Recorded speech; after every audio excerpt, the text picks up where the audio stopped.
this gonna work? Okay. Chat GPT, chat, as I like to call you. I have to clean up my office. It's a mess. I really... Yeah, I get that. It's so easy for things to pile up. Are you thinking of a particular system or just kind of decluttering as you go? Oh, actually, I was gonna say more. Just bear with me. I'm trying to set up because I want to do a podcast where you ask me 3 questions. Pretend I'm already recording, okay? Pretend I'm already recording. You're gonna ask me 3 questions about confidence and maybe, how to, whatever questions come up organically. And while I tidy up my office, it's such a mess.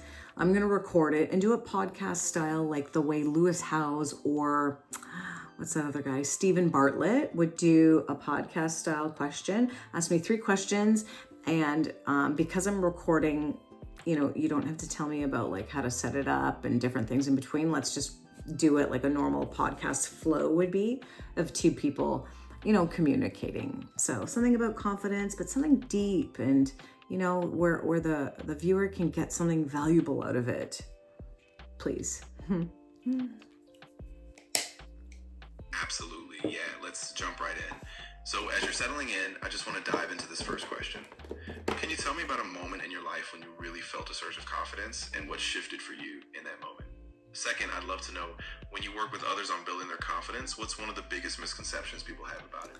Okay, wait, you got to go one question at a time. Start with the first one again. Of course. So as you're settling in, I want to start with this. Can you tell me about a moment in your life when you really felt a surge of confidence and what shifted for you in that moment? I think when I felt a surge of confidence I was pretty insecure, and maybe insecure is not the right word, but I wasn't comfortable posting like a talking head video to LinkedIn because it's actually people I know. YouTube's different. I don't know anyone on YouTube. So it feels like easier, to just do it because I don't know people personally. But, on LinkedIn, there are colleagues and people that I work with and people that I used to work with. It's closer to home.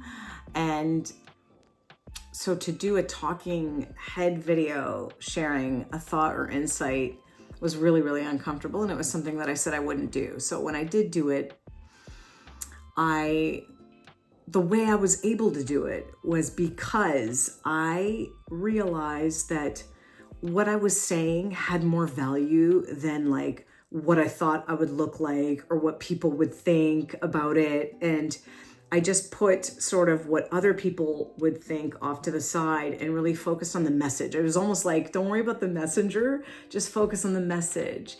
And I think that is how I first, felt more confident posting on LinkedIn, as a matter of fact. That's such a powerful shift, right? When you realize the value of your message supersedes that inner critic, it's like a whole new door opens. So building off that, when you work with others on confidence, what's one of the biggest misconceptions you see people have about it? Well, I wouldn't say I've necessarily worked with anyone on confidence, but I would say that I speak to people as if I would, friends, family, colleagues, neighbors, if I have the opportunity to tell someone anything, and that's how I'll sort of reference it, I would say that put your confidence, and this isn't mine, I heard this, it was Ed Milet where I first heard it, link your confidence to your intentions. So if you have good intentions to help others, to serve, to solve problems, to be peaceful, like if you have good intentions, you should really have confidence in that fact. Like your confidence should be more, not in your abilities and your strengths and your looks or your gifts or your titles, but more in your intentions. I love that. Yeah, it takes so much pressure off, right? And it just gives you this steady foundation. So thinking ahead, what's one small practical step you think someone could take today to start building their confidence in a real, tangible way? What's something, say it again, sorry? Of course. So thinking ahead, what's one small practical step you think someone could take today to start building their confidence in a real, tangible way? I think to build your confidence, again, if you can go inwards and realize that if your intentions are good, right? Ideally, I mean, in a perfect world, or I'm assuming that if you in that moment are, just Yeah, I totally get you.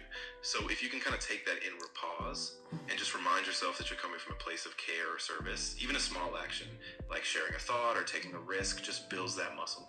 And over time, it really compounds. yes, focus on your intentions, and also remind yourself that you don't need to take yourself so seriously, because as we've all heard, like, everyone's more worried about themselves. They're more worried about what they look like, what you think of them. So if you can just rest easy on your intentions and know that it's, in 5 years from now, 5 days from now, even, this might not even matter. I think that it's really easy to live a light life when you don't take yourself too seriously. That is such a freeing reminder. Yeah, I think that really allows people to just breathe, take that pressure off, and just show up with honesty.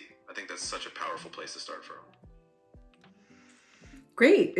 That was 3 questions, and it looks like 6 minutes and 28 seconds, but I didn't clean my office. Shall we keep rolling and then I can just figure it out? Let's do, what's another subject that you think that people can benefit from? Oh, you know what? I'll tell you what I'm seeing. I'm seeing just, I mean, negativity is a general word, but I just feel like, yeah, what's your thoughts on that? What comes to mind as a good question that could really prompt a response that adds value to people? Yeah, I think that's really timely, actually. So maybe a question like this. What's one practical way that you stay grounded or protect your energy when you're surrounded by negativity or just that kind of draining environment? I think that would really help people give themselves a kind of anchor. Yeah. It's funny that you asked that, because I think I have the same answer as I said in my first time I used ChatGPT to do a podcast with me. And it's immersion. I immerse myself in the thoughts and ideas and concepts of the things that I want to think and learn and be and grow into. So I immerse myself in that, which also means, as nerdy as it sounds, is like I have a LinkedIn where I put, quotes and insights. I post those on LinkedIn. I actually use my LinkedIn as a resource to make, I go through it and I reread these same quotes and insights and thoughts and reflect on them again, even further, because I genuinely immerse myself in this stuff. And the things that I share online aren't always necessarily like, hey, I've mastered all this stuff. No, I'm like, these are the ideas and concepts that I'm working towards. Some I practice, some I want to practice.